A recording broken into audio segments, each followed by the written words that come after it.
Hello everyone, I'm Ben Johnson and this is the Perpetual Chess Podcast. On Perpetual Chess, I have weekly conversations with the chess world's best players, promoters, and educators about their lives, careers, current projects, and best practices. Perpetual Chess is brought to you through the generosity of its Patreon and PayPal supporters. For more information, go to perpetualchesspod.com.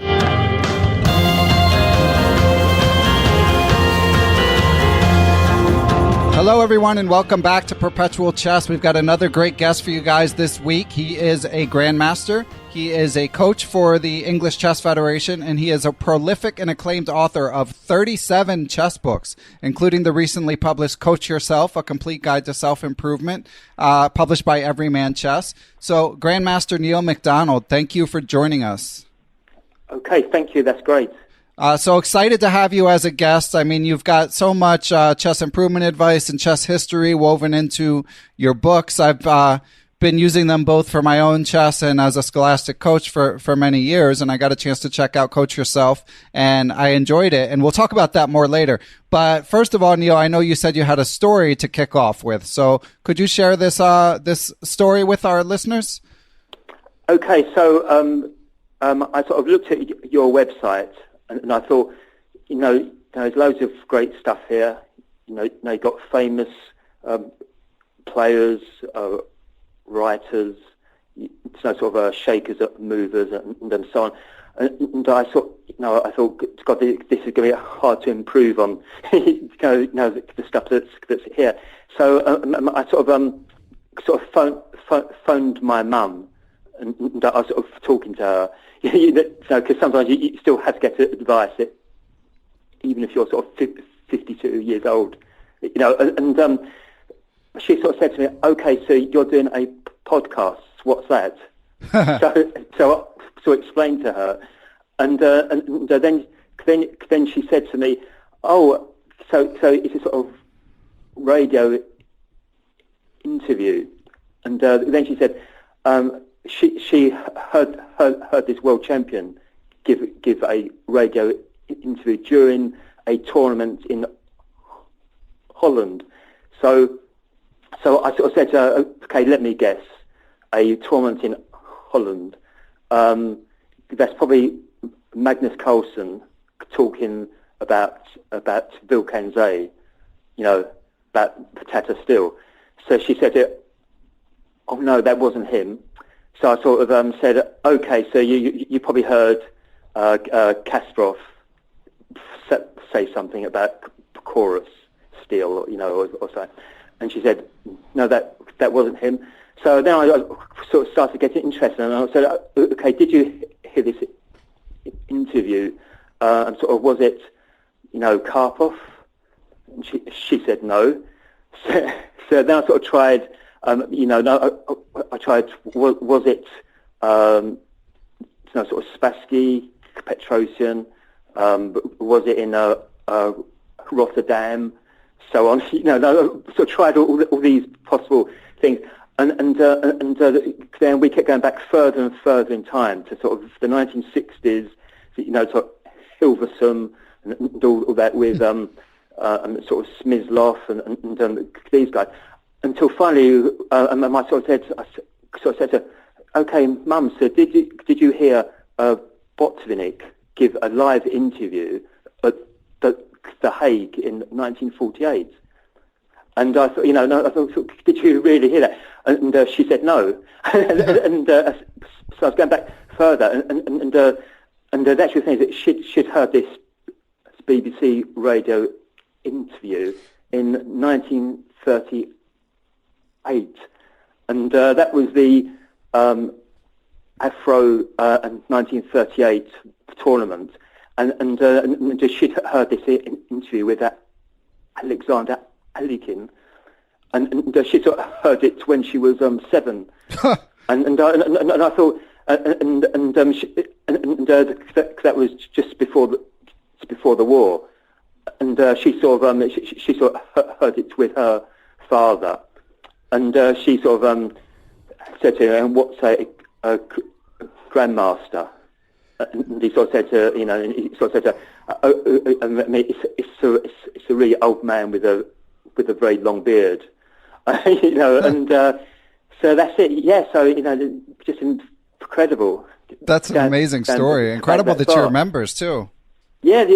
That's what, because I sort of said to her, can you remember the interview at all? And of course she couldn't remember a thing about it. But the actual interview is on a YouTube. So that's quite incredible. So I sort of found it on YouTube, and I played it back to her, on the phone. So she's finally heard it again all these years later. Wow. And she doesn't play chess, but she's probably my number one fan. Right. Of course, yeah. That's awesome. Wow. Yeah, so it's just incredible. You'll have to send me the link, and I'll include it in the show notes so that anyone else who wants to check it out can take a listen. That's incredible chess history right there, which of course is part of the reason that I'm excited to have you as a guest. And Neil, I assure you that no one suffers from imposter syndrome more than me. I mean, as you said, I'm lucky enough to get to talk to so many incredible chess players and walking chess encyclopedias. So I just kind of try to maintain tunnel vision and keep moving forward, and don't look around and worry about anyone else. Thank you. I'll try not to. Yeah. So you mentioned it in terms of another story, and speaking of chess history, I know you mentioned in an email that you'd heard me talk to Evgeny Beriv last week about, and of course we talked about Soviet chess, and you mentioned that in 1986 you had a trip to the Soviet Union. That's right. Yes, I was very fortunate because if I sort of start in sort of February 1986, there was this big tournament in London. It was a sort of Phillips and Drew Grandmaster tournament, and that contained 14 players. And I was then playing it in the second tournament down. It was a 16-player all-player tournament, and this tournament, the top section was really strong. It contained world-class players, so that there were people like Spassky, Portisch, Ridley, John Nunn, these sort of guys, Vaganian, and representing the Soviet Union, that there was Spassky sort of moved to France with his wife, but he was still representing the Soviet Union, and there was Lev Polugaevsky, who lived in Moscow, I think, and then there's Vaganian, who was from Armenia, but that was part of the Soviet Union then, and so there's lots of very good players in that tournament, and at the start of it, so of course in those days the Soviet Union was controlled by the Communist Party, sort of totalitarian state. And you can just travel to other countries, and all the if you were sort of good communist person, you sort of call your fellow party members sort of comrade, so it'd be Comrade Stalin, Comrade Lenin, and that sort of thing. And the start of this tournament was sort of they got together the players from the tournament, and we were waiting for it to start. Bob Wade was doing the draw for the tournament, and we had to go on stage and get our draw numbers, and so Bob was saying, sort of Mr. Ridley, Mr. Portisch, and it's Mr. Vaganian, and then finally he got to Mr. Polugaevsky, and when he got to Mr.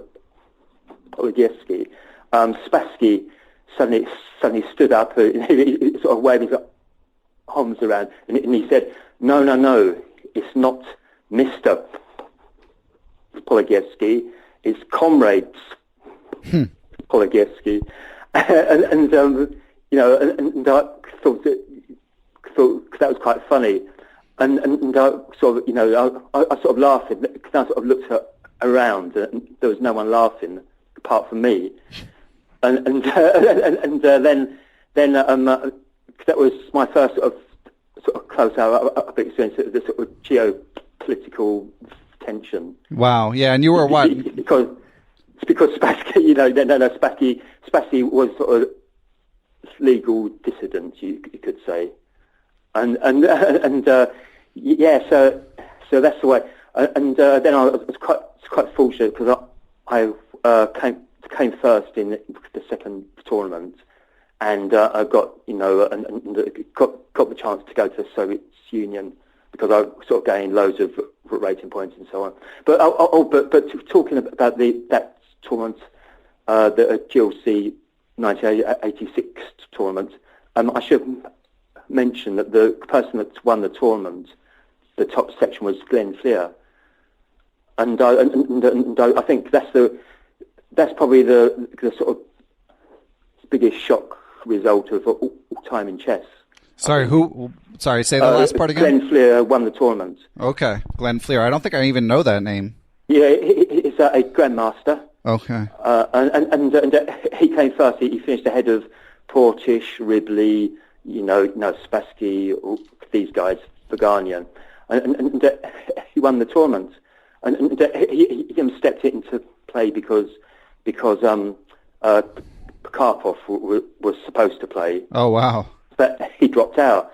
So Glenn Fleer stepped in, came clear first in the tournament. And that's before the days that you could accuse someone of cheating with computers. Yeah, that's what these days you probably think it's that. But I think that's probably the sort of largest sort of surprise result there's been, because because I mean sometimes, like say for example Fischer, he became a US champion when he was 14. Right. But that doesn't seem such a surprise now, does it? Not in hindsight, no. Because he got it again, and sort of Karpov, I think won a tournament he wasn't supposed to. The start was good, but it doesn't seem surprising. But with Glenn Fleer winning the tournament, and then subsequently, he didn't play at that sort of level. That was so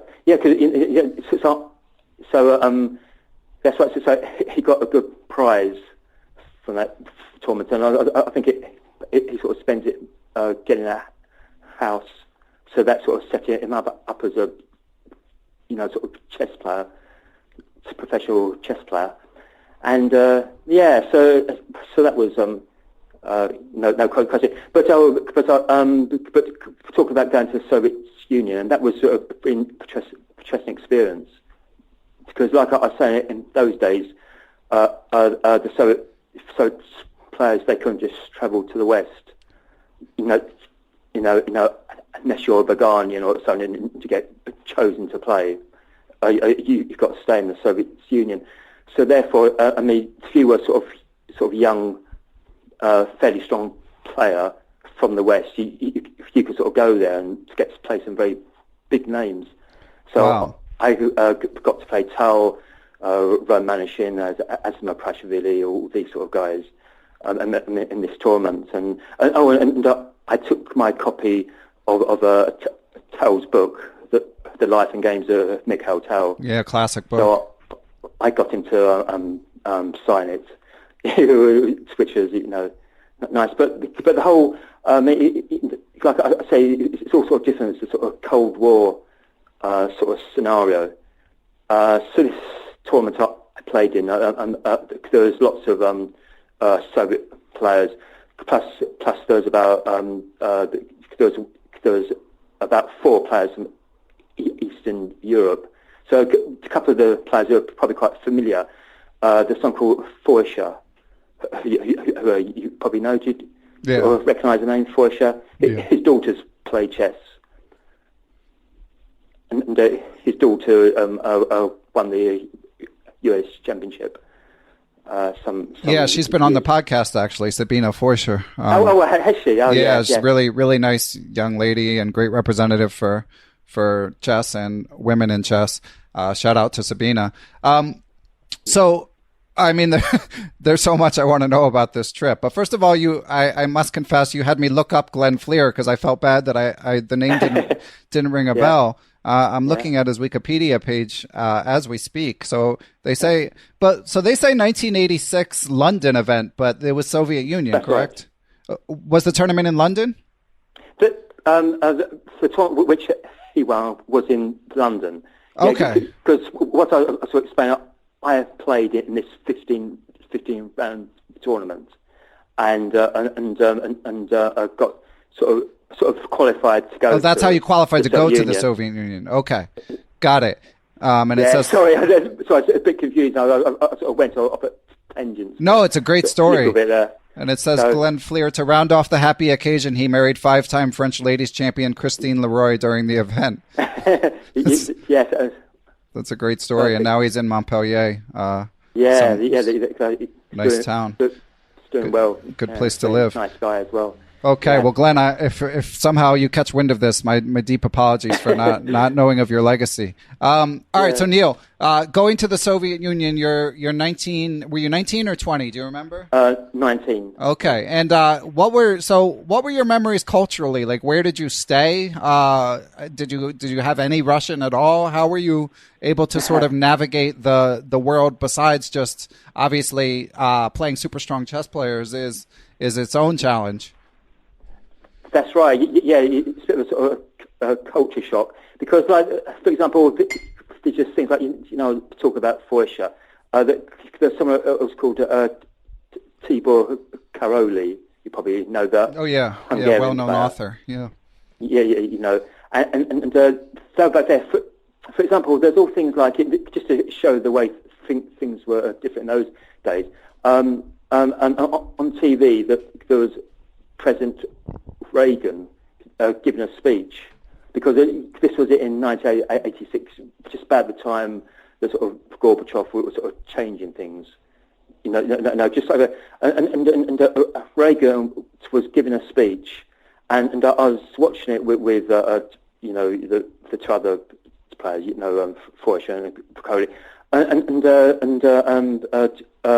Foisor, he said to me, of course you can't understand a word he's saying, can you? That's what he said to me. So I sort of said to him, oh, yes, I can understand it, exactly what he's saying.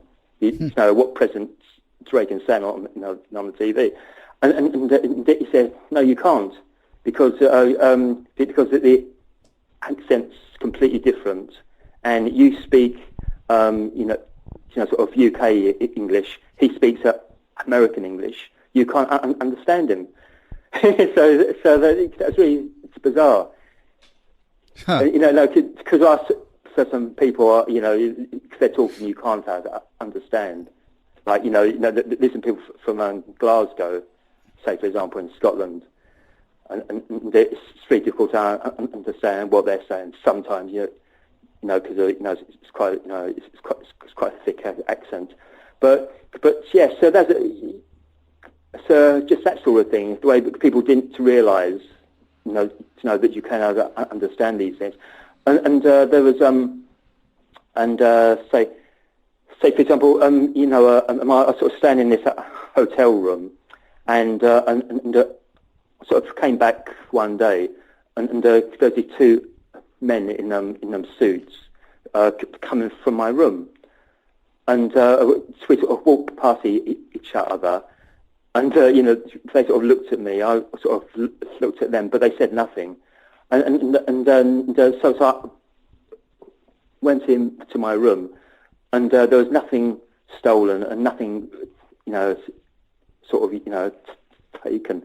So I think that's sort of KGB guys just checking up. Wow. That sort of thing. But we had all sorts of conversations about history and so on there, and it's surprising what people didn't know. Like there's this guy there who was a history student, and he didn't know that at the start of the Second World War that there's this treaty between the Soviet Union and Germany, and the treaty involved, sort of dividing, Poland between them, during the war and that, and I sort of, and I sort of said to him, this is well-known treaty between the countries that sort of led to the war, and he said, no, there's no such treaty. And that he got his facts from the United Nations, and if there had been such a treaty, it would have been told about it, and that sort of thing. So surprising what people didn't know, and when you said about Russian. I mean, it wasn't this tournament, but I sort of played in Russia again about 4 years later, and suddenly this guy came rushing towards me, and he said, "Davai, McDonald, Davai," and I thought, no, what's he doing? And must have been attacked, something. And so I sort of flinched back, and this Russian guy, he sort of told me, he was just being friendly because sort of Tavai means sort of go on, go ahead. Let's go, So he's saying go on, McDonald. So sort of trying to inspire me, and they thought it was quite funny, the other tournament players. So when they wrote about the tournament, that was the headline of the tournament, Tavai McDonald. Nice. So, yeah. So but it's really you can pick up so much sort of history and sort of learn about different perspectives from people through sort of chess and traveling and so on. But so where else have you been? I mean, I imagine many places between your playing and your work as a trainer. Yeah. One time I coached in this tournament in 1991 in Serbia, and that was during the conflict. There was this Yugoslavian war, but when they were split up, and it was that was a bit oppressive. But I was talk about Foisor. He was there with his wife, Christine, and so I was coaching Sheila Jackson there as well, and sort of during the day, there's all these sort of loudspeakers, in the streets, and we're getting all this propaganda, sort of pro-Serbian, sort of a political stuff, but the good thing is the Foisors, they had this sort of radio, so we used to go upstairs during the night, and we sort of listened to radio, and Foisor, to call it sort of Radio Free Europe, because it was a BBC sort of news, and we sort of discovered the truth. It's what was going on. Wow. That was quite. Also, I played in Hungary, and I sort of stayed with this guy, this very old Hungarian guy, and he spoke very good English, but I didn't know what to say to him. I used to say hello and goodbye to him, and just before leaving, so I had my first conversation with him, and he said he'd been a translator in Moscow during the Cuba Missile Crisis, which I thought, wow, that's that's so interesting. Because he spoke Russian and he spoke English and he was Hungarian. So he was he sort of told me stories about the times when they thought that there could be a nuclear war, and he said he thought that there was going to be a conflict, but then one of his friends said that there was working. He said every war is caused over control of land, and he said in this case there's no fight over control of land, therefore there won't be a war. And and I think there's probably some truth in that. That's interesting. Yeah. Huh. Yeah. So they're because I sort of play loads of chess but it's those sort of things that stick it in your mind. I think Yeah.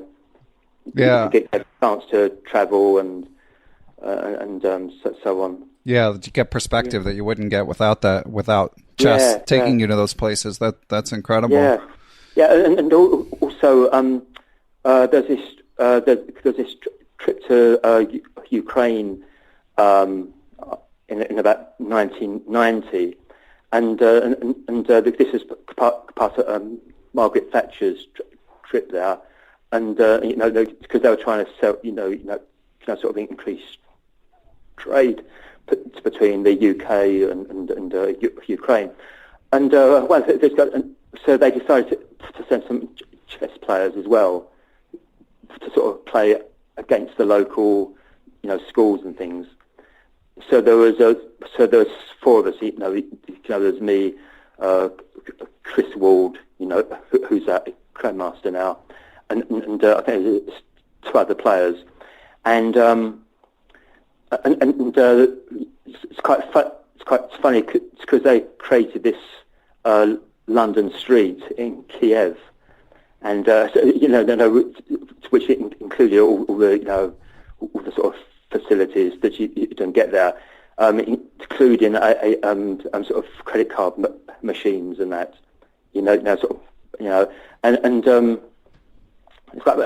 so Chris Wald, he got out his credit card and he tried it in this machine to see if it worked. And it was quite sort of dodgy thing to do, actually. Right.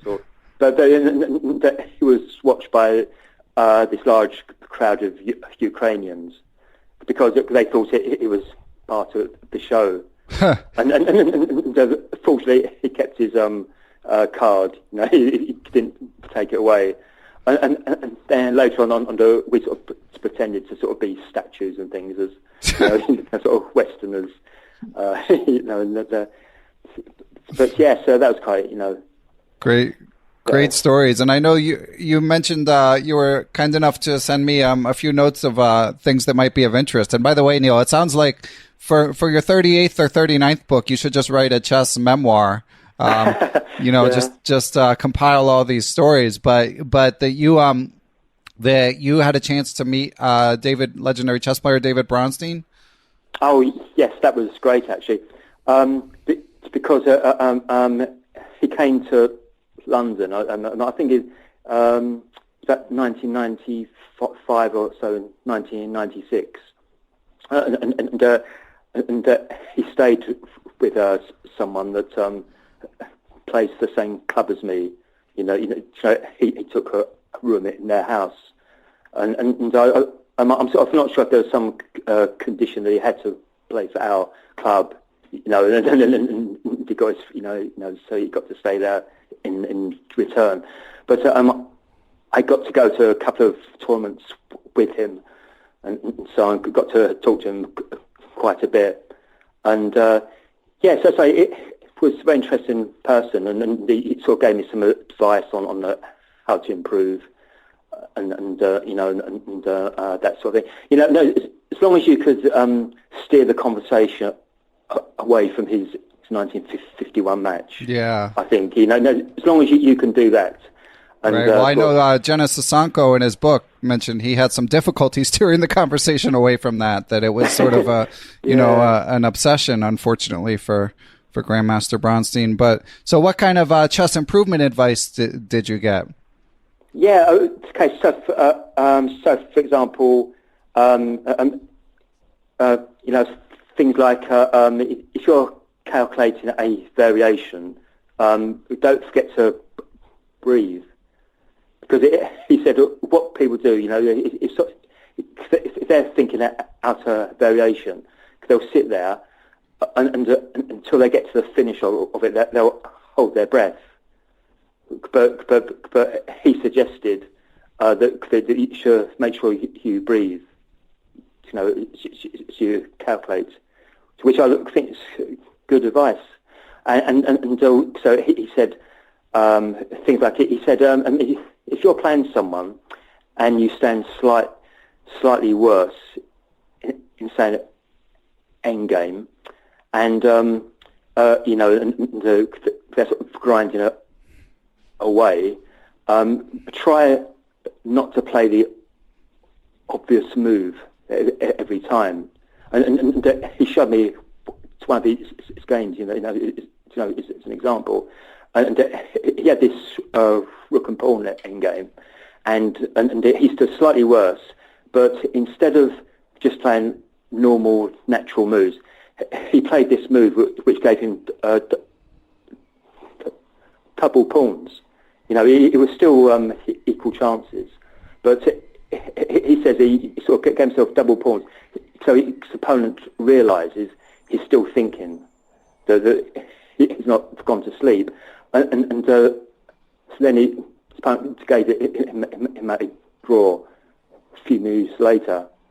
No, he stopped trying to win, right? Because for the same theme, he said, there's this old trick, this old Russian trick where you sort of, if you're trying to win, but you pretend that you're not bothered, so that you're sort of staring at the ceiling, or you look tired, and so that your opponent gets careless. And he said, if you're playing someone that does that sort of thing, he said all you should do, you should offer them a draw, snap them out of it. But yeah, of course, yeah, but of course, you had this, yeah, and things like things like it. But I've got to talk to him about this game he played against someone called Kazin, and I sort of saw it in Chernev's book, The Golden Dozen, and according to that book, Bronstein made this combination 20 moves long, and he said he played the most unexpected move in chess, and I thought, and I saw this game, and I thought, did Bronstein really calculate 20 moves deep here before playing this? So I got the chance to sort of say to him, did you, and he said to me, no, he was playing someone that was very nervous, so he didn't like sacrifice, he didn't like facing sacrifices, so he sort of sacrificed his pawn on sort of general principles, and then he sort of won later on, and so that was just a sort of story that was in the book. A sort of good story. Yeah. Exciting, because I think sometimes stories are good. They don't have to be 100% true. Right. Yeah. Yeah. As Evgeny Brief alluded to last week. Yeah. Yeah. Sometimes there can be some poetic license. That's right. Though, yeah, you've got to be a bit careful. You don't go too far. Yeah. Of course. Yeah. But there are some people. He's like Edward Swinter, for example. If someone says something, if someone gets a fact wrong, in his, he'll sort of criticise them severely. Yeah, well, there's a difference between, historical research, which I think it's obviously a good thing that people like Edward Winter are, as it were, holding people's feet to the fire and sort of fact-checking where they can. And as John Hartman has talked about, book reviewer for U.S. Chess, like treating chess as sort of, an academic subject like any other. But in the topic of sort of memoir, it's never going to be perfectly accurate, whether you intend it to be or not, just because memories by nature are faulty things. So I think that's where there gets to be a little more gray area. That's true, isn't it? Yeah. So we got some good improvement advice from David Bronstein, but we always want more improvement advice, Neil. And I've got some, as I sent you, I've got a few questions from my faithful supporters of the podcast relating to chess improvement. So if you don't mind taking a swing at them, are you ready? Yep. Okay, go ahead. Yeah.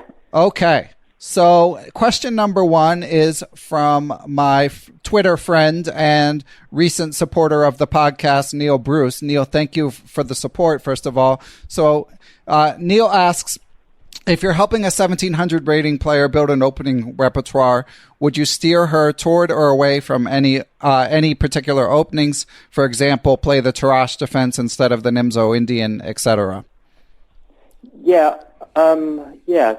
That's a very interesting question. But I think the sort of golden rule should be, they should choose what they want. Like if someone wants to play the Queen's Gambit Tarrasch, then they should play it. Because, for example, I was coaching someone young, someone who's about 12 now, and he sort of loves the Queen's Gambit Tarrasch, because he gets that pawn on d5, which some people say it's weak because it's not IQP, but it sort of never proves weak in his hands. It's very, very sharp and so on. And so I think if someone wants it, you shouldn't force someone to do it, really. Because people do go through phases where they try different stuff. For example, if you take a couple of the top English players, Matthew Sadler, he went through a phase when he was going 1 B3 on the first move, and he sort of did that for a while, and then you got someone like Michael Adams, was good friends with Julian Hodgson, who was a massive Tromposky fan. So Mickey, started playing the Tromposky in every single game, but then he moved on. Yeah. Other things. So I think the golden rule is they should choose for themselves. Because I think sometimes it's like if you're coaching someone and they play something like the Queen's Gambit Tarrasch line, and you think, well, I'm going to have to do lots of studying myself. Because there's all loads of different systems for white, sort of facing it, and I think that sometimes it's just the coach that sort of prefers something simpler for them instead of what the player wants. But of course, in the case of Kasparov, he loved the Queen's Gambit Tarrasch until he played Karpov in their match, their very first match, and then I think he lost about 3 times with it or something, at least twice I think, and then he stopped playing it. But I guess that's what I'd say to that. What if it's something that's like actually unsound? Like, what if they want to play the Wings Gambit or something against the Sicilian or something that's just a bad opening? Like, that's a good question, isn't it? Because as long as they don't sound worse, I say let them do it. Because they'll sort of grow up and change, or because because we're talking about someone young, I guess, are we? Well, I don't know. I mean, Neil is a working adult, so I wouldn't necessarily assume that. Okay. So, but yeah, that's right. But then he should choose for, he should choose. Sorry, I thought he was coaching someone. Yeah, I'm not certain, but I know he doesn't coach chess, at least exclusively for a living. So I would guess we're referring to Neil himself, but. Okay.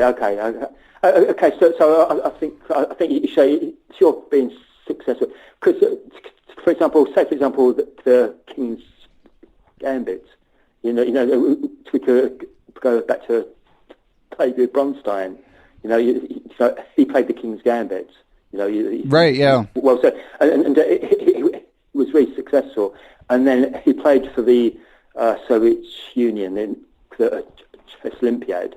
And Botvinnik said at their meeting, at the start of the tournament, I hope no one's going to play the King's Gambit. Yeah. But Bronstein virtually never lost playing it. And Spassky played it as well. So. I think Adhiban trotted out the King's Gambit a year or two ago. So every once in a while, it still makes an appearance at the top level. Yeah, that's right. So you could say you could say White stands worse in the King's Gambit, but it's quite exciting, and I think as long as someone doesn't lose by force. Yeah, and the other thing, I think you should play it. As long as you want to play it, you should play it. Yeah, because it gets back to sort of a general theme of the podcast that comes up, which is, I mean, honestly, most of us are not going to be world champions, so you're playing chess for fun. So obviously getting better is a good goal and one that I encourage, but I don't think that we should lose sight of the fact that this is a hobby. So exactly. if an opening brings you joy, if it makes chess more fun for you, then you should play it basically. Within reason. Yeah, that's true. Though, having said that, it's quite fun to get stronger as well. Yeah, for sure. Yeah, winning is more fun than losing. If you play something that's fun, and you get really, you get sort of 2 out of 10 playing it. Perhaps you should think again. Should I play something else? I think it sort of depends, but as you say, it should be fun. Yeah, got to find the right balance, though. It's a good point. You don't want to lose every game just because that's not fun either. That's a good question, though. Yeah, and we have another one from Aaron Wafflart, who says, "Hi, guys. Big fan of the podcast. I was wondering how important you think post-mortems with your opponent are from an adult improvement perspective, especially for players rated below 1,400. Thanks." Yeah, I think they're quite key, I think. I think they're extremely useful. Because if you've been playing someone, you sort of want to know what they were thinking during the game. I think it's quite useful, and you can learn some theory and so on. Cause, and if you're the same strength as someone, like say you're both around 1,300, and you play, and someone wins, someone loses. It's possible that he's got strengths which you don't have, and you've got strengths which he doesn't have, despite the same rating. So therefore, if you talk about the game, he might find things which you didn't see, or you might say, okay, I thought you should have done this, and so I think it can be useful. But say for my, so. Yeah, I think that's true. You should have, as long as you don't get, as long as you're not playing say sort of three games a day, and you probably don't want 3. Yeah, especially in these American-style Swiss tournaments where it's just one tournament. You've got to save your strength. Yeah, I think. Yeah, but it can't hurt. You might be exposed to a new opening idea that that you weren't aware of. In the case of it being a stronger player, of course, you might pick up something calculation wise or strategy wise. And if it's a player that's lower rated than you, then you can sort of think of paying it forward. Because if you are hopeful that stronger players will look at games with you, then in turn, exactly. Because so if it comes to theory, I think players often learn something from just one side, the side that they're playing. So it's quite useful to actually find out what the other side are thinking. So Neil, I'm putting you on the spot here, but who is the strongest player you have ever done a post-mortem with? That's a good question actually. I had a post-mortem with Korchnoi once. That's pretty strong. Well, reasonable answer. I was going to say my sort of most recent post-mortem with someone very strong. I was playing at the Foreign Cell, so that's the English league. And I played against this female grandmaster called Stacia Pugh, and their best player was Richard Rapport, and he kindly joined in the post-mortem. So that was a couple of weeks ago now, wow. I think. And it's sort of rated 27-40. I sort of quite like to actually sort of mention some of the things he said, because I thought that they were really instructive as far as trying to improve. Because there's just a sort of difference in level, because the game was a sort of King's Indian attack, and at the start, Rapport said, "Oh, okay, players have been playing Queen E2 here, so on." So despite the fact that he didn't play it, himself, he still knew something about it, and then the game got very complex, I sort of look at it, and Sadler's Kosovo was session moves, and as well, and we got to the point where I sort of suggested a move, and he said your rook is hanging. And I sort of looked at the position. It wasn't hanging, but it was going to be hanging in a couple of moves' time. Right, which I'm hands-in. And then the game carried on, and it was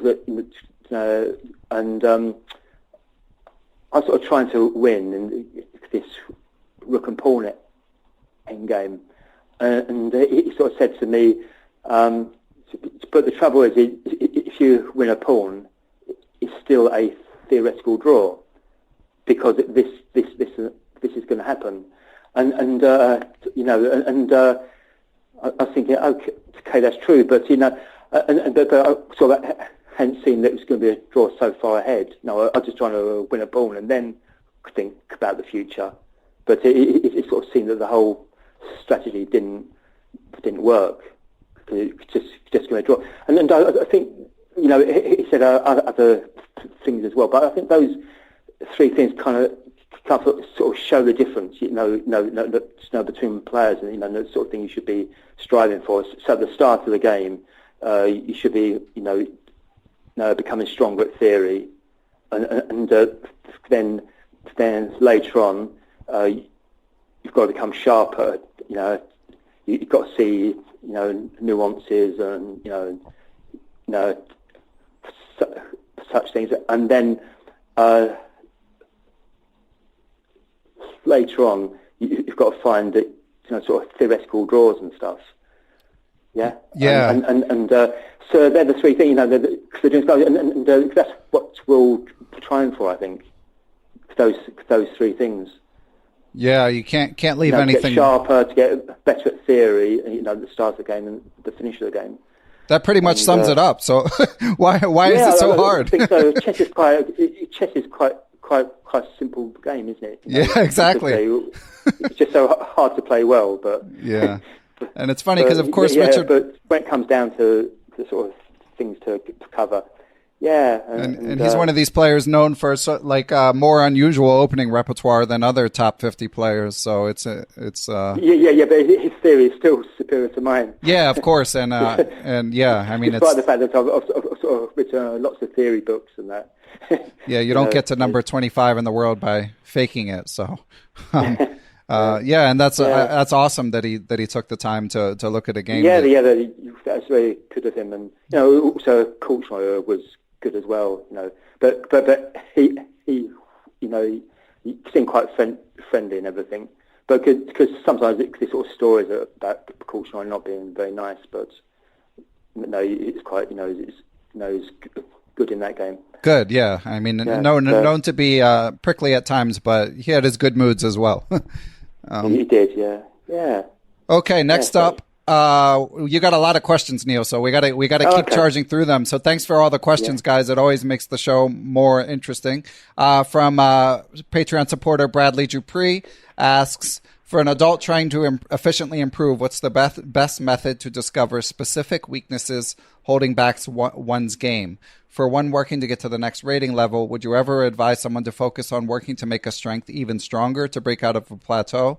Or is it always best to use best use of time to focus on improving weaknesses? Gosh, yeah. There's lots of food for thought there. Yeah. Well, first of all, I think I've actually found if it comes to getting stronger, if you say you've got strength and things like, for example, I think my strategy is good, but my tactics aren't so good. And then it gets stronger. The sort of, tactics take over from strategy. Then your strategy becomes stronger again, sort of so on. And I find that the things go together. So if you're working on your strengths, you're probably improving things you're not strong at the same time. Say, for example, you're good at theory, and you sort of learn certain more theory, so it becomes stronger still. And you find out because you've learned more theory that you're supposed to castle queenside. In this variation, then you become a strategically, stronger as well, because you sort of know that you castle queenside. See what I mean? Yeah, especially if you find out the reason. There can be a tendency to just memorize the move.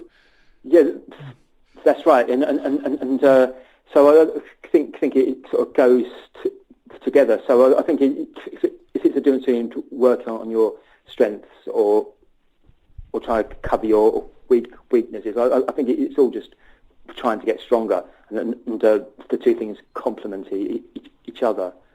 I think, but I think if you're trying to get stronger and you sort of reach a certain level, and you don't seem to be getting stronger, I think you should focus on the strategy and how you use your buttons, because if you've got a computer, and you can sort of find out your tactical mistakes just through looking at the computer.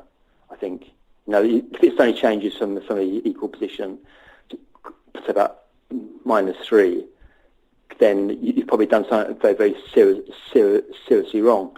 So you can improve tactics that way. But I think what you should do is you should go through your games and just look at it every time you push the pawn. Should I push this pawn? Sort of, did it create targets? Did I let my opponent get strong pressure through pushing pawns on the other side of the board, and that sort of thing.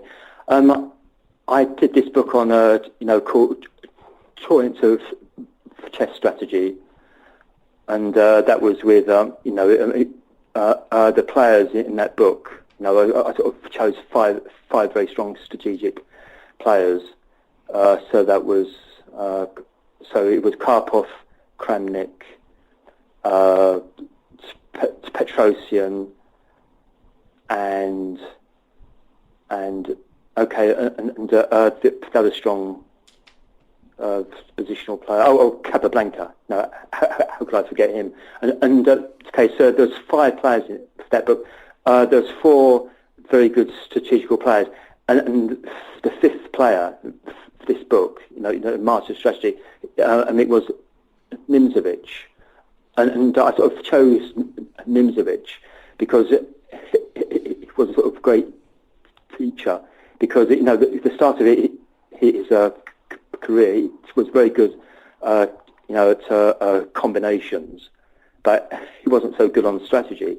So he had to, sort of learn it himself, and so he sort of studied hard, and him invented all these terms like prophylaxis, prevention, and all these, sort of overprotecting, right? Yeah. Yeah, it's sort of mysterious rook moves, which is in chess as well. So he invented all these expressions to sort of describe strategy, whereas someone like Capablanca, if he got a position and he had to play a very strong prophylactic move, he'd just play it because he sort of realised that's the best plan. But for Nimzovich, he had to learn. So he sort of gave us 6 expressions to actually, and to actually. So that's why I think you should go through your games and to think about things like prophylaxis, prevention, and should you restrain the opponent's pawn structure. Yeah, although I do think with the positional stuff, that's where having a coach can really come in handy, because as you say, with computers, it'll catch your tactical errors. So it can be trickier if it's just one of those games where you're not sure exactly where you went wrong. Like, those are the games where you may be better off getting a coach. And even if it's, if money is an issue for a coach, even if it's just a one-off thing, you can find coaches that aren't expensive. As I've mentioned before, like on the Lee Chess or chess.com coaches page, just hire them as a one-off thing just to analyze your game. Obviously there's stuff like Decode. They're working on sort of software that explains ideas. I think chess.com even has something now where they attempt to explain in prose what ideas that are not just straight up tactics. Stuff like that is still a work in progress, and I'm sure the technology will improve. But the bottom line, at least to me, Bradley, is I personally think it's more important to isolate what's causing your losses more than anything else. So having strengths is good, but when you lose, why? And Neil, you actually had a quote in Coach Yourself that I wanted to highlight. So, or that I did highlight when I read it, and I think you yourself even said to put, like, you wanted to put this one in italics in the book, which is the most valuable lesson. Here's the quote: "The most valuable lessons in a game are always technical rather than psychological. It's a big mistake to blame your losses on something abstract like not playing with enough creativity, or not trying hard enough, or feeling under the weather, or distracted." Unquote. I think that. Because, say, for example, if you're playing Coulson, for example, you sort of go to the game, Coulson's got a heavy cold, and he's not feeling good, he doesn't really fancy, this game with you. He's distracted, he's got jet lag or something. If all these things, he's probably still going to win. Yeah. If Coulson's playing you, or if he's playing someone 25, 100, he's still got a good chance to win. So I think the important thing is getting just like you said, getting all the technical things right. And then sort of like, because have you seen Coulson play on he sort of does this blitz thing on Chess 24, yeah. Chess 24. Now, I was watching his blitz game. He's sort of describing his blitz games, as he plays them, and he sort of explains his moves. But what his what his hands are sort of doing is completely different to what his mouth's saying. If that makes sense. Because Coles would say, yes, I should play this move to increase the pressure, and then it sort of sad. But at the same time as he's saying this, he's sort of instinctively avoiding all traps, and he's stopping his opponent, playing good moves, freeing his games, freeing his game. So much is sort of instinctive, Yeah, famed chess intuition. Yeah, but I think something you sort of do to improve as well. Just say study Karpov's games. Yeah. It could be because it's your weak at something, and you sort of see really good examples of it. So something should wear off, and so I think the trouble is I think when you get to a certain age, it's much harder to sort of get the to sort of learn sort of key things from a game. Because I think if you're young, you sort of play a game and straight away you sort of learn the key lesson. But I think when people get to it's harder to find to actually grasp things. I think because I sort of read you, I listened to one of your podcasts. I think it was with someone called Stacia Pugh. Mm-hmm. Yeah, number adult improver. Yeah, she's 87. Yeah, that's right. And one thing she said. She said if you're going through chess, sort of positions, sort of mates in 3, and you should sort of do them by theme. Mm-hmm. So you should look at, say, 10 puzzles with the same theme, because she says, and if you don't, you could find the solution, but you don't really understand the sort of combination. Right. If that makes sense. Whereas if you sort of do them according to theme, you sort of understand what sort of happens. Because that's very interesting. Because quite a few teachers they sort of don't give you puzzles through themes. For example, there's this book called Good Move Guide. It's by Larson, and he gives puzzles, but he doesn't get to give them according to theme. Yeah. So you could have a smothered May followed by a sort of decoy or something, but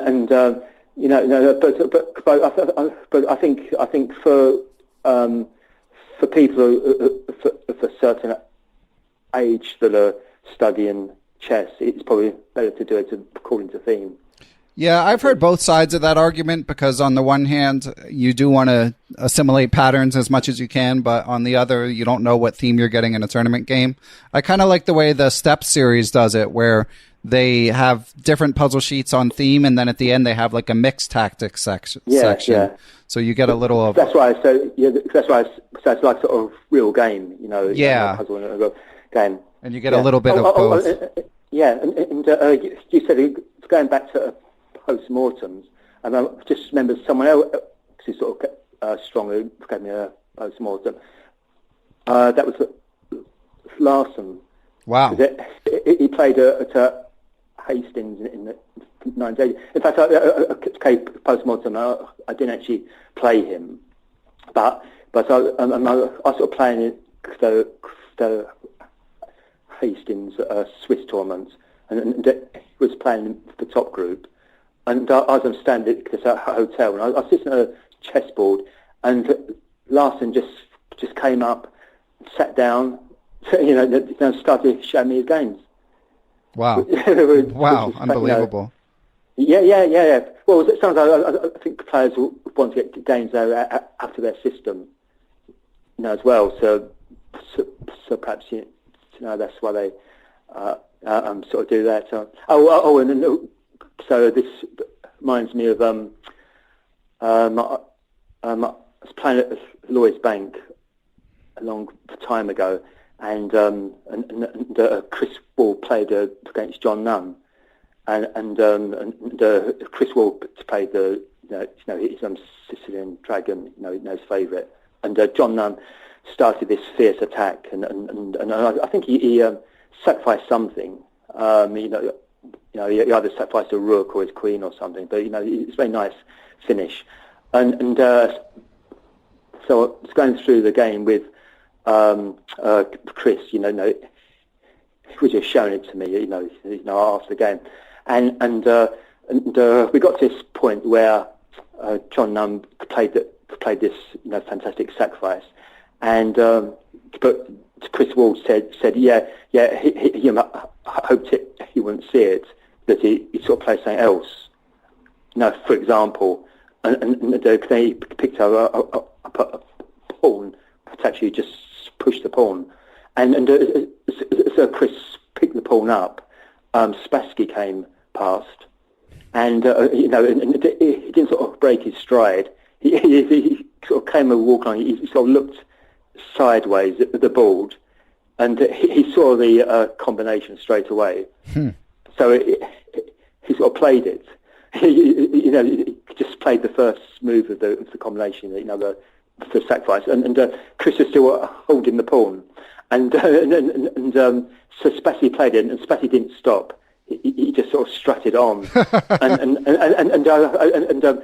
Chris was sort of laughing, because we'd actually seen the combination. It happened in the game, but I suppose Spassky thought, they're going to be very impressed if I just play the move and walk on. Right, that's a great story. That's funny. But we probably weren't quite as impressed as he thought. So that's great. So Neil, I just have a couple more questions for you if you're up for it. Yeah, certainly. Yeah. Okay, so let's see. Let's ask this last question from Greg Nattel. So this is the last question from a listener of the podcast, and I just want to mention that Greg is the person who last week, when I was talking to Jason Segan, he is the recently retired 62-year-old who's keen to spend 20 hours a week on chess. So now I can reveal his identity. And Greg is super gung-ho. I know he's in that familiar position for us chess players where he's ordering, his stomach is his, what's the saying? My eyes are bigger than my stomach. That's right. He's ordering every chess book under the sun. I apologize for any role I may have played in that, Greg. But so Greg asks, I have a new question. Among older authors, which one is still the most helpful to read? Ruben Fine, Chernev, Reinfeld, Horowitz, Albert Keane are some of the people he mentioned as possibilities. Yeah. Okay, Fine, for example, Ruben Fine, his books are still fantastic. He did that really thick endgame book. Do you remember that Basic Chess? Right, yeah. Because it's sort of fantastic. It's got a really lucid style, and that it's great. Because Colson said that they played it in the same style, didn't he? I think. Yeah. Do you remember? When someone said, who do you think you play like? Colson said Ruben Fine. So it's got this really nice chess style, and it's explaining things, and it's Basic Chess Endgames. It's a really good book, but it's it's not heavy going in the sense that it explains things in a very simple style. It's just so long. It's about, I don't know how long it is, but it's probably the thickest chess book I've got. And but it's certainly worth studying Ruben Fine. And Chernev, I think he sort of explains things really well. And I think, and he sort of explains it, but things he doesn't really explain things, in sort of variations. He sort of explains things very well in words, I think. And so if you read his books, you've got to keep in mind, it's not giving you that whole story. Yeah, the computers may not agree with every word he says, but I do think he's a good writer and good at explaining ideas. I think also it's sort of fun, isn't it, as well, the way he writes. Yeah. He's got a great... Also, he's very good. Before he sort of gives a game in a book, he sort of finds the game given in various sources with comments by other players. So I think that's really good. So, for example, if he gives a game by Smyslov, he'll probably fan that game with a comment somewhere else. So he's very good at sort of bringing stuff together as well. So it's got this really nice writing style, and it's a good compiler. I forgot to admit Fred Reinfeldt. I've not really seen his books much. Yeah, I read them. They were some of my first books because when I was a kid, they were like, if you go to the library, that's what you'd find. Yeah. But I don't remember them a lot. I know Alex Dunn, a longtime writer for Chess Life magazine, has just written a biography of him. But I'm not really qualified to judge his works, unfortunately. Yeah, and the other guy, Horowitz. Yeah. Yeah. Oh, I can sort of tell you this story about. He did this book from Morphy to Fischer, which was a sort of great book. It probably didn't contain many chess games. Perhaps it did. But the thing I sort of remember about it was lots of words, lots of sort of descriptions of chess players, so on. So that was a really good book, and I sort of read it when I was about 17, 18, and it's called From Morphy to Fischer, and the start of Morphy, he sort of describes how Morphy came to London in 1857 or whatever, and then he went to France, and he sort of crushed all the best players in the world apart from Staunton, and Staunton refused to play him because he said he's sort of doing his Shakespeare book, so he didn't have the chance to play chess with him. And in this book, Horowitz really attacks Staunton, for sort of for avoiding the match. And I sort of read all that stuff, and then I was trying to get into a university to become to actually study English and American literature, and I sort of read this book, criticised all.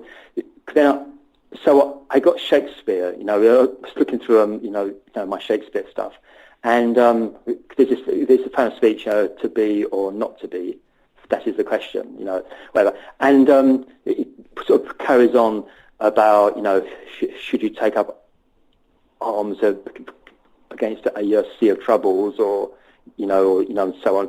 So Shakespeare said sea of troubles, and in the book, I sort of looked back at it, and it said Staunton thinks that's wrong, that Shakespeare got it wrong, because you don't fight a sea with weapons.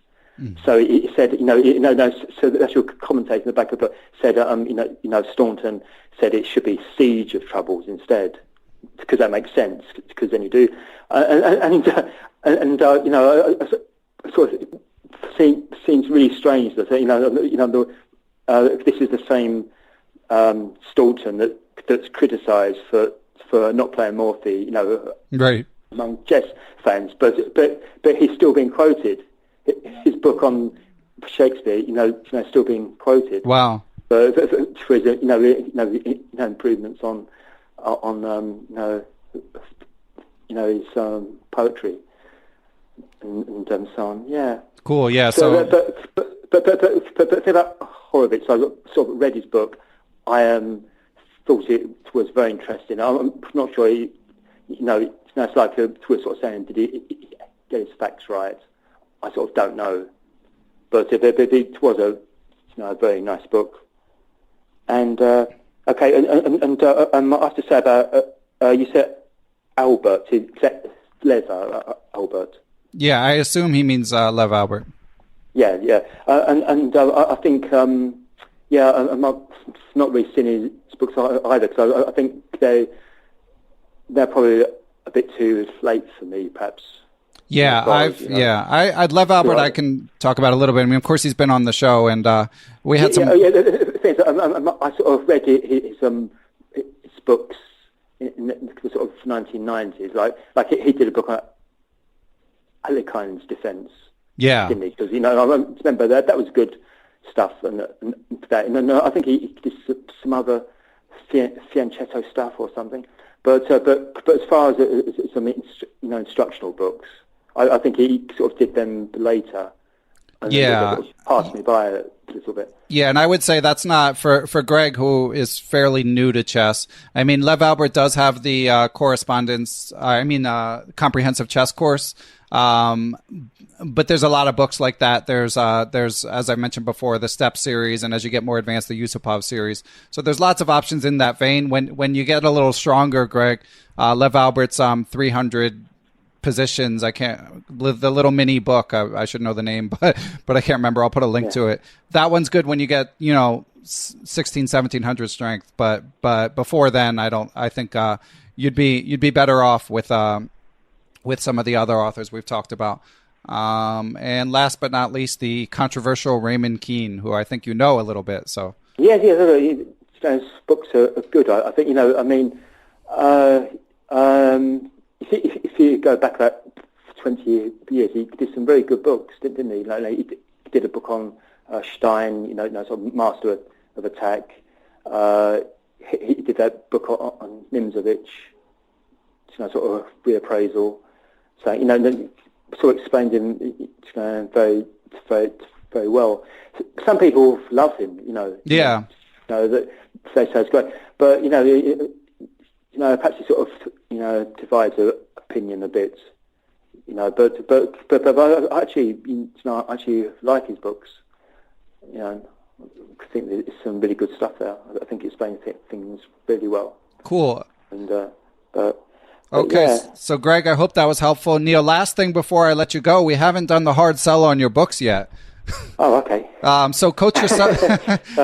So coach yourself. I just say it's really good. I mean, it's quite comprehensive. It's like, I don't know how many. Do you know how many pages it is, Neil? I'm not sure actually. Yeah. It's hundreds of pages and a lot of sort of more modern chess masterpieces. So games that you might have come across in the past few years if you've been following chess, or if you haven't, it's sort of a great way to catch up because you do a good job sort of, you might show like a classic example of a certain theme and then pull in something modern that Magnus or someone like that was able to play. And you talk about different phases of the game, a lot of different positions. So it's really kind of it reminded me a little bit of Joel Benjamin's recent book in that it's got material for all phases of the game and can help a wide range of levels. Did you have an intended audience in mind in terms of rating level when you wrote Coach Yourself?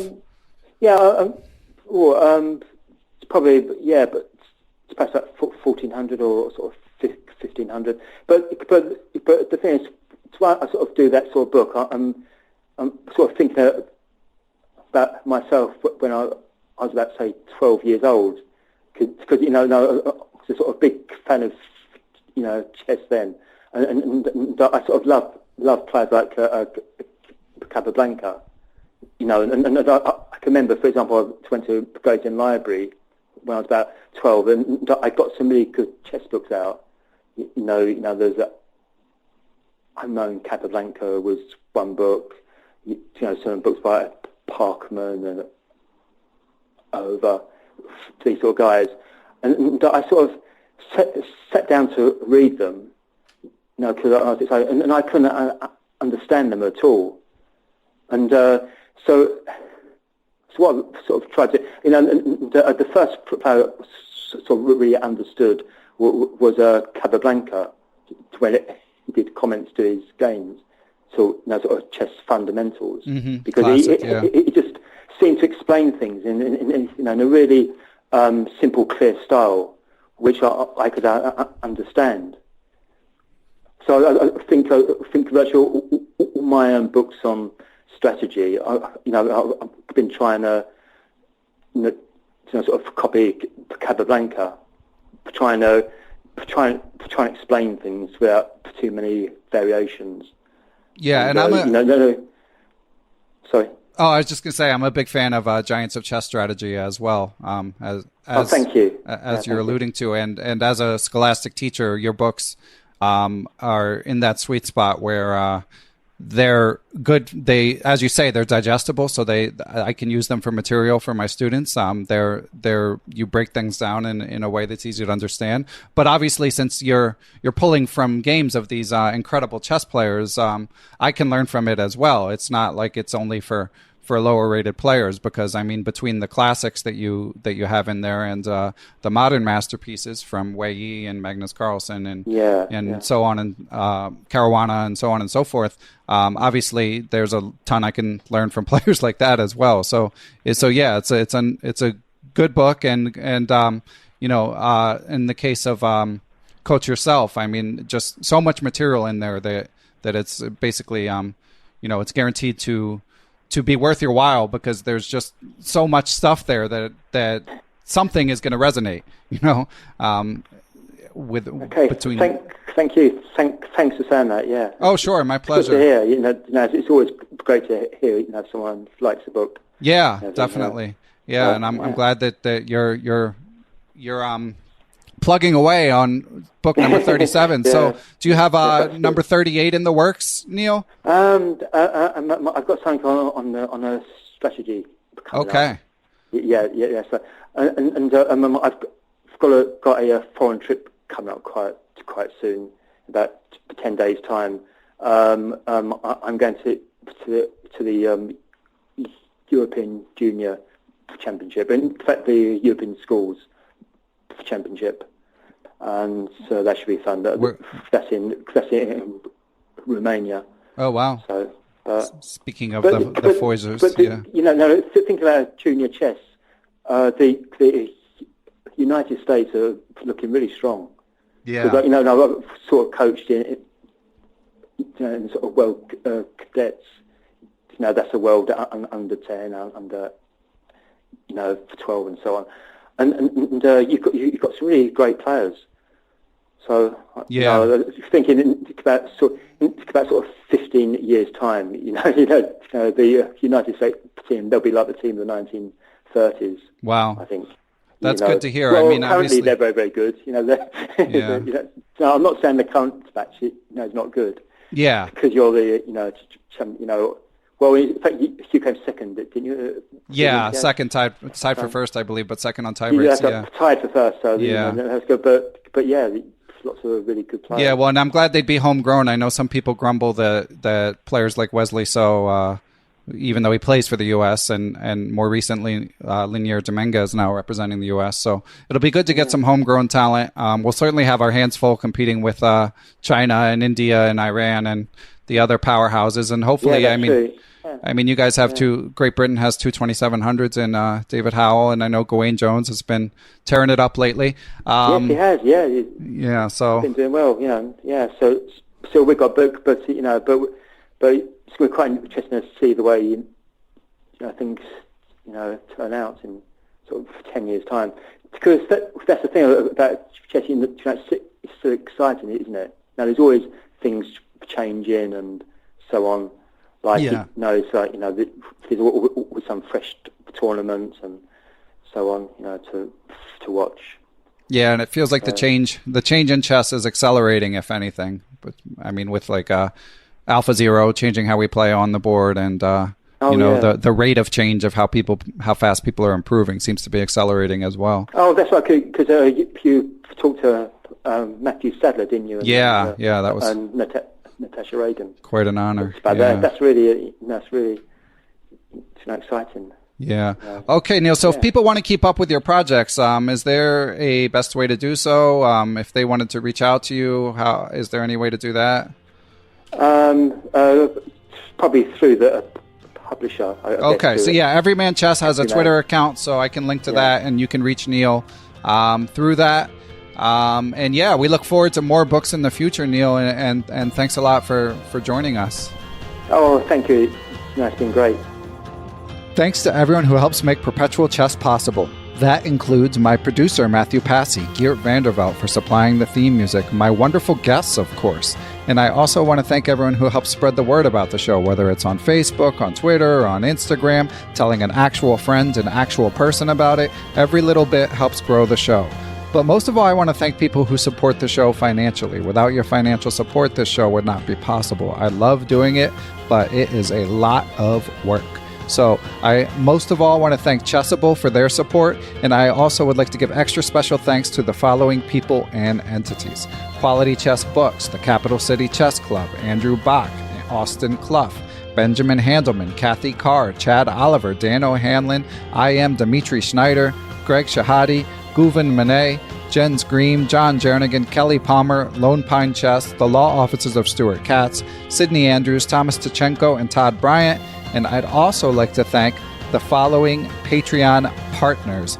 You guys are Aaron Wafflart, Ace Vallega, Adam Ralph of ChessEngland.com, Adam Vrancouge, Adrian Gutierrez, Alex Pejas, BetterChessTraining.com, Bill Moran, Brett Howard Lynn, Brett Zeldo, Brian Mullis, Chad Hilton, Chris Balcom, Chris Flanagan, Chris Wainscott, Christopher Baumgardner, Christopher Chabris, Christopher Wood. I am Christoph Zalicki, a.k.a. Chess Explained, Coach J's Chess Academy, Daniel Gell, Daniel Ginsberg, Daniel Lucas of the U.S. Chess Federation, Daniel Naylor, Daniel Schaefer, Dave Saylor, David Cramley of Chessable.com, Dwayne Edmonds, Ethan Smith, I am Elect Donnie Ariel, the Fox Valley Chess Club of Aurora, Illinois, Frank Tortoris, MD, Gary Andrews, Gary Lewis, Geert Vandervelt of Chessable.com, Gerard Barda, Giovanni Russo, Greg Nattel, Harish Srinivasan, GM Jakob Ogard of Quality Chess Publishing, James Bonastia, Jason Woolham, Jeff Anderson, Jeffrey Martello, John Fernandez, John Fontaine,